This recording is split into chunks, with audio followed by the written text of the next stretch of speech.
એક ગામ હતું, એમાં એક ખેડૂત રહે. આમ તો ભલું ભોળું માણસ, પણ ભગવાનની મહેર હતી. એને ઘેર 4 દીકરી અને એક દીકરો. મહેનત કરીને ખેડૂતે દીકરીઓને મોટી કરી. હવે વાત આવી એના લગ્નની.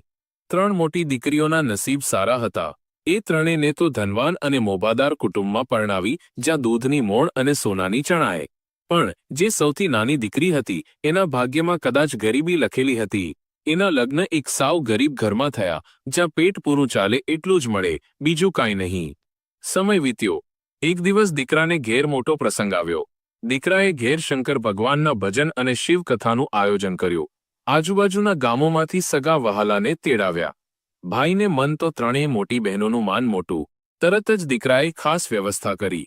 ત્રણેય મોટી બહેનોને તેડાવવા માટે શણગારેલા ગાડા મોકલ્યા. ગાડા એવા શણગાર્યા તકે જાણે રાજાની સવારી. ગાડાની ઘૂઘરીઓ રણકતી જાયને ત્રણેય વટભેર પિયરમાં આવ્યા. ભાભીએ પણ આવકારવામાં કોઈ કસર ન છોડી. લાડુ, મોહનથાળ ને ભજીયા જેવા ઊંચા ભોજન તૈયાર થયા. પણ આ બધામાં એક વાત ભૂલાઈ ગઈ. કોઈને પણ નાની દીકરીની યાદ ન આવી. ભાઈએ પણ મનમાં વિચાર્યું કે એ તો ગરીબ છે, અહીં આવશે તો એનું માન નહીં જળવાય, એને સંકોચ થશે ને વળી એને તેડવા ગાડી મોકલવાનો ખર્ચો. એટલે એને ન તેડાવી. નાની બહેનને આ વાતની ખબર પડી. એનું હૈયું ભરાઈ આવ્યું. મારો ભાઈ આટલો મોટો ધર્મનો પ્રસંગ રાખે ને મને યાદ ન કરે. એણે મનમાં વિચાર્યું, મોટી બહેનોને તો સારા ગાડા મોકલ્યા, પણ મારું કોઈ વચન કે વ્યવહાર નથી. પણ એ હતી તો ખમીરવાળી. મનમાં નક્કી કર્યું, કોઈ તેડાવે કે ન તેડાવે, હું તો શંકર ભગવાનના ભજનમાં જરૂર જઈશ. આ તો ધર્મનો પ્રસંગ છે. ભલે મારી પાસે સારા વસ્ત્રો ન હોય કે ભાડું ન હોય. પાડોશમાં એક ભલી બાઈ રહેતી હતી. એણે નાની દીકરીનો ઉદાસ ચહેરો જોયો. એણે પૂછ્યું, કેમ દીકરી, ઉદાસ કેમ છો? દીકરી રડમસ અવાજે બોલી, મારે મારા ભાઈના ઘરે શિવ ભજનમાં જવું છે, પણ મારી પાસે તો પહેરવા માટે એક ઢંગની સાડી પણ નથી. ભાડું ક્યાંથી કાઢું? ફાટેલા તૂટેલા લુગડામાં મોટા લોકોની વચ્ચે કેવી રીતે જવાય? પાડોશીએ એને હૂંફ આપી, અરે ગાંડી, શંકર ભગવાનને તારા સાદા લુગડા સાથે કોઈ લેવા દેવા નથી. તારી શ્રદ્ધા જોઈશે. તું જરાય ચિંતા ન કર. આ લે, મારા 500 રૂપિયા રાખ, અને આ એક સાફ સુથરી સાડી પણ તું પહેરી લે. નાની બહેનને ઘણો સંતોષ થયો. હવે શિવ ભજનમાં જવું હોય તો પ્રસાદ તો લેવો પડે. ધનવાન બહેનો તો મીઠાઈના મોટા ડબ્બાને કાજુ બદામના પેકેટ લઈને જતી હતી. નાની દીકરી પાસે એટલા પૈસા ક્યાંથી હોય? એણે ઘેર જોયું. ઘરમાં થોડાક જુવારના ધાણી, પોપકોર્ન, પફ્ડ ગ્રેન્સ પડ્યા હતા. 2-4 ખાંડના દાણા હતા. એણે પોતાના મનથી વિચાર્યું, પ્રભુ, મારી પાસે આનાથી વધારે કશું નથી. ભાવ જ મુખ્ય છે. એણે એ દાણીને તાવડીમાં સરખી શેકી લીધી અને એમાં થોડી ખાંડ ભેળવી દીધી. એક નાની પોટલીમાં એ સાદો પ્રસાદ લીધો અને પગપાળા જ પોતાના ભાઈના ઘર તરફ ચાલી નીકળી. નાની બેન જેમ તેમ કરીને ખેતરો અને કેડીઓ ઓળંગીને ભાઈના ઘર સુધી પહોંચી. એને જોઈને ઘરમાં કોઈને હર્ષ ન થયો. નાની બેન તો દૂરથી જ ઊભી રહી. એણે જોયું કે ભાઈના ઘેર ભવાની માને પણ પાણી પીવડાવવા કોઈ તૈયાર નથી. એટલે કે ગરીબોની કોઈ કદર નથી. એણે મન મક્કમ કર્યું. એણે દૂરથી ઊભા રહીને બૂમ પાડી, ઓ ભાભી, સાંભળો છો? હું તમારી ગરીબ બેન છું, દૂર ઊભી છું, નજીક આવતી નથી. મને ખાવા પીવા માટે કશું નથી જોઈતું, બસ ખાલી એક લોટો પાણી આપી દો તો મારા પગ ધોઈ લઉં અને પાણી પી લઉં, જેથી હું શિવ ચર્ચામાં બેસી શકું. ભાભી તો તરત જ મોં મચકોડીને બોલ્યા, અરે, તું ગરીબ બેન લઈને આવી ગઈ. તું લઈને ચાલી જા અહીંથી, વધારે બોલતી નહીં. તું ખાલી એક લોટો પાણી માંગે છે? હા, લે, તને એક લોટો પાણી આપી દઉં. બેચારી નાની બેન. એણે તો ઝૂકીને ભાઈને દૂરથી જ પ્રણામ કર્યા. ભાભીને પણ દૂરથી વંદન કર્યા. હા, ભાભી, ખુશ રહો. એક લોટામાં પાણી લઈને એણે પોતાના પગ ધોયા, મોં ધોયું અને પાણી પીધું. ઘરમાં કોઈએ એને ખાવા પીવાની વાત પણ ન કરી. મોટી ત્રણેય નણંદોને તો થાળીમાં ભરી ભરીને નાસ્તો દીધો, ભોજન દીધું, પણ નાની દીકરીને કોઈએ પૂછ્યું નહીં. આ બાજુ ધામધૂમથી શિવ ચર્ચા શરૂ થઈ. જ્યારે પ્રસાદ ચડાવવાની વાત આવી ત્યારે નાની બહેને એનો લાવાનો, મમરાનો પ્રસાદ આગળ ધર્યો. તરત જ ભાભીએ એનો પ્રસાદ ઉપાડીને બાજુમાં ફેંકી દીધો. ગરીબ દુઃખી માણસ આ મમરાનો પ્રસાદ લઈને આવી છે. બેચારી રોવા લાગી. પોતાના આંસુ લૂછતી હતી. ભાભીએ જોયું. નાની બહેનના આંસુડા જમીન પર ન પડે એ રીતે લૂછતી હતી અને મનમાં ભગવાનને પ્રાર્થના કરતી હતી, હે શિવગુરુ, આ તે કેવી રચના રચી? મારી પાસે સેવા કરવા માટે ધન નથી ને તે મને આટલી ભૂખી તરસ રાખી. હું તો તારી ચર્ચામાં જોડાઈશ. 3 કલાકની ચર્ચામાં એ બેન આંખ બંધ કરીને બેઠી રહી અને શિવગુરુ પાસે પોતાના ભાઈ ભત્રીજા માટે દયા માંગતી રહી. શિવ ચર્ચા પૂરી થઈ ત્યારે ત્રણેય રાજવાડી ધનવાન નણંદો તો ભાભીને લાડથી પૂછે, હવે અમે જઈએ ભાભી? જઈશું ને? ભાભી એમને વળાવે. પણ નાની બેન તો ઊભી રહી. એણે ભાભીને કહ્યું, ભાભી, મને મારા સાસરે જવું છે પણ મારી પાસે ભાડું નથી. જો તમારી પાસે કોઈ ફાટેલું તૂટેલું ગોદડું ધાબળો હોય તો આપી દો તો હું તમારા ઘરમાં નહીં રહું પણ નદી કિનારે જઈને સૂઈ જઈશ. ભાભીએ મોઢું બગાડ્યું. ના ના, તું અહીં ઊભી ન રહે. જા, તું તારે સાસરે ચાલી જા. નાની બેને પૂછ્યું, તમે મને કંઈ પૂછ્યું પણ નહીં કે હું શું કરીશ? ત્યારે ભાભી કહે, તારો પાડોશી કહેતો તો નહીં કે તું ના જઈશ. તો જાને હવે, હું તને ફાટેલું ગોદડું પણ નહીં આપું. નાની બેને મનમાં નક્કી કર્યું કે હું તો જઈશ જ. ત્યારે ભાઈએ ભાભીને પૂછ્યું, અરે, તારી ગરીબ બેન ગોદડું માગે છે તો એને આપી દે ને. ભાભીએ કહ્યું, ના, જે ઘોડા પર ત્રણેય બહેનો ગઈ એ જ ઘોડા પર એને મોકલો. એટલે કે ટોણો માર્યો.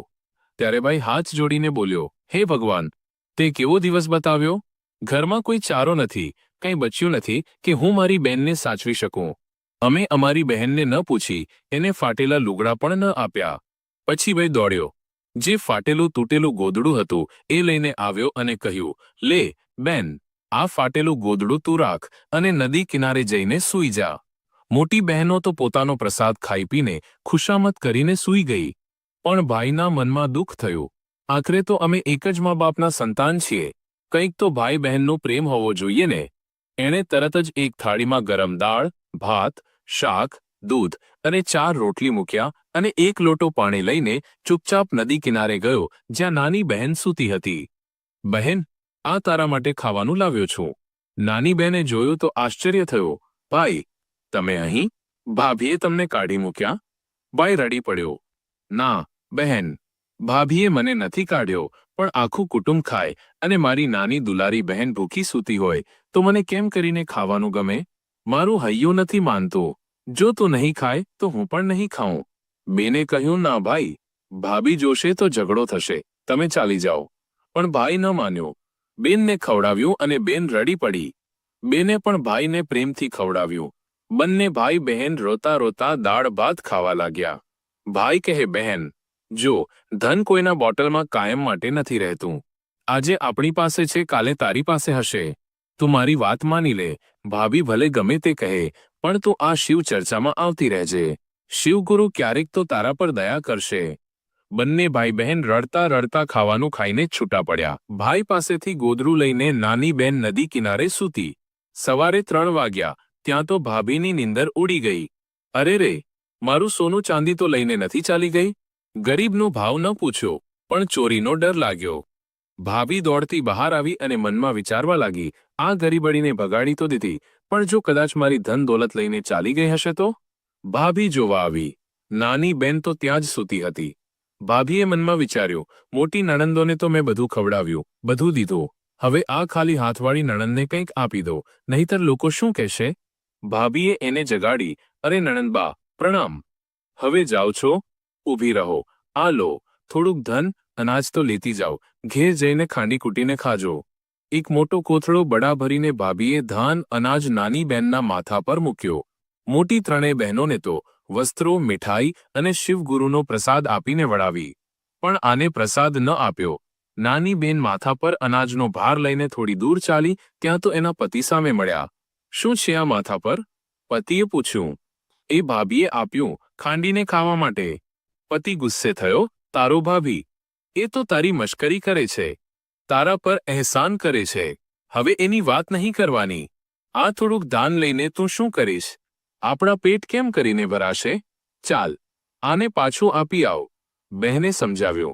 નાજી, મારા ભાભીએ જે આપ્યું છે એ મારા માટે ઘણું છે. આટલામાંથી જ આપણે પેટ ભરવાનો રસ્તો કાઢી લઈશું. બેચારી ઘરે આવી. ઘરમાં તો છત પણ નથી.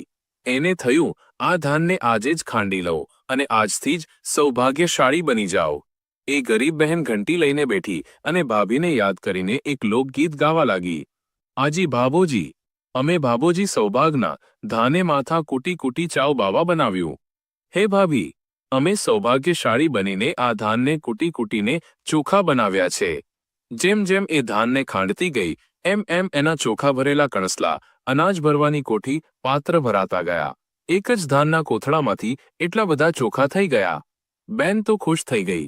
એણે એ ચોખા રાંધ્યા અને પહેલા પોતાના પતિને જમાડ્યા, પછી સાસુ સસરા, નણંદ જેઠાણી બધાને ખવડાવ્યા.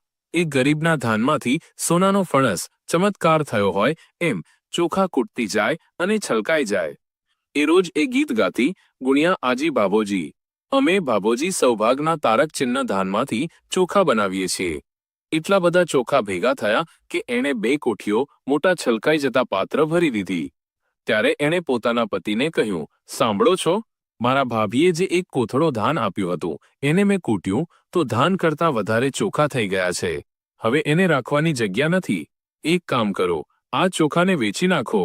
પતિએ એ ચોખા વેચી નાખ્યા. એ પૈસાથી એમનું તૂટેલું ફૂટેલું ઘર ઉઠાવી લીધું અને એની જગ્યાએ 2 માળનું મકાન બનાવ્યું. સારા વાહનો, ગાડી મોટર લીધા, બગીચા બનાવ્યા, સુંદર સાડીઓ અને ઘરેણાં બનાવ્યા. એ બેન શિવગુરુ પાસે રોજ જોડી પાથરીને દયા માંગતી, હે દયાળુ શિવગુરુ, અમે તો ગરીબ હતા. મારી 3 બહેનો રાજા જેવું સુખ ભોગવે છે અને મને કોઈ તાકવા પણ તૈયાર નહોતું, પણ તમે મારા પર દયા કરી. એટલી બધી રાજરાણી જેવી સમૃદ્ધિ આપી કે પૂછો જ નહીં. આ બધું જોઈને નાની બેન વિચારે છે, આખી જિંદગી તો દુઃખમાં કાઢી, હવે અડધા જીવનમાં તો સુખ ભોગવી લઉં. એણે પોતાના પતિને કહ્યું, આપણે દુઃખ જોયું છે, હવે સુખ આવ્યું છે. શિવગુરુની દયાથી મારા ભાભીએ આપેલા એક કોથળા ધાનમાંથી મેં આ બધું બનાવ્યું છે. હવે મારે મારી મનની ઈચ્છા પૂરી કરવી છે. હું જઈને મારા ભાઈને મળું. પતિએ હા પાડી. બીજી બાજુ ભાઈને શાંતિ નહોતી. એને રાત્રે નીંદર ન આવી કે મેં મારી ગરીબ બહેનનો દિલ દુભાવ્યો, એનું અપમાન કર્યું. ભાઈએ પોતાની પત્નીને કહ્યું, સાંભળ, હું કમળા નાની બહેનને મળવા જાઉં છું. તું મને શોધતી નહીં આવતી, નહીંતર હું પાછો નહીં આવું. પત્ની કહે, ઠીક છે, જાઓ. હવે મને કોઈ વસ્તુની કમી નથી, તમારે શોધવા આવવાની જરૂર નથી. ભાઈ પોતાની બહેનને મળવા પહોંચ્યો. એની બહેન જ્યાં ઝૂંપડીમાં રહેતી હતી ત્યાં તો મહેલ જેવી ઇમારત ઊભી હતી. એણે પાડોશીને પૂછ્યું, અહીં મારી બહેનનું ઘર ક્યાં છે? ત્યાં જ નાની બહેન બહાર આવી, અરે ભાઈ, હું જ તમારી બહેન છું. ભાઈ તો ચકરાઈ ગયો. સમાચાર પૂછવા લાગ્યો, કેમ છો બહેન? ભાભી, ભત્રીજા, ભત્રીજી બધા ખુશ છે ને? બહેન કહે, મારા સમાચારની વાત ન કરો ભાઈ, મારા સમાચાર તો તમે જોઈ જ લીધા. ભાભીને મારાથી દિલમાં દુઃખ હતું, પણ શિવગુરુએ ભાભી પર દયા કરી અને મારા પર પણ દયા કરી. ભાભીએ જે એક કોથળો ધાન આપ્યો એને હું રોજ કૂટતી અને એ ગીત ગાતી, ગુણ્યા આજી ભાભોજી, અમે ભાભોજી સૌભાગના. એટલું બધું ધાન થઈ ગયું કે મેં 2 ઘરમાં કોઠીઓ ભરી દીધી. એ ચોખા વેચી વેચીને મેં આ બધું બનાવ્યું છે. ભાઈની આંખોમાં આંસુ આવી ગયા. બહેન, શિવગુરુ સૌ પર દયા કરે છે. મારી પત્નીએ તારું અપમાન કર્યું, પણ તે 1 લોટો પાણી પણ માંગ્યો તો તારી શ્રદ્ધાથી તારું ભલું થઈ ગયું. બહેને પ્રેમથી કહ્યું, ના ભાઈ, આખી રાત રોકાઈ જાઓ. આપણે ખીર, પૂરી, પુડલા ખાઈશું. ભાભીને ખબર પડી તો ગુસ્સે થઈને કહે, જો જઈને ખીર ખાઈને આવ્યો છે પણ મને જૂઠું બોલ્યો. મેં તો એને ખાલી કોથળો જ આપ્યો હતો. ભાઈએ પાછળથી બબર્યું, ચોરી છુપીથી કહ્યું, જો તું બધી વાત જૂઠી બોલે છે. હું તો તારા કરમ જોવા ગયો હતો. મેં જોયું તો બહેને મહેલ બનાવી દીધો છે. ભાભીનો અહંકાર તૂટ, એના પેટમાં દુઃખ થયું. હવે હું પણ રાજા બનીશ. હું પણ દાન ધર્મ કરીશ, શિવગુરુની ચર્ચા કરીશ. ભાભી શિવ ચર્ચામાં જઈને હાથ જોડીને કહે, ભગવાન, મારા ગરીબ નણંદને જે છલકાવનારું ધાન મળ્યું એવું મને પણ આપો. ત્યારે ભગવાને કહ્યું, તારી નણંદનું નસીબ મોટું છે, તારા જેવી લાલચીને ભગવાન ન આપે. ત્યારે જ બધાએ કહ્યું, ગરીબને દૂર ન રાખો, ગરીબનો પડછાયો પણ ન ત્યાગો.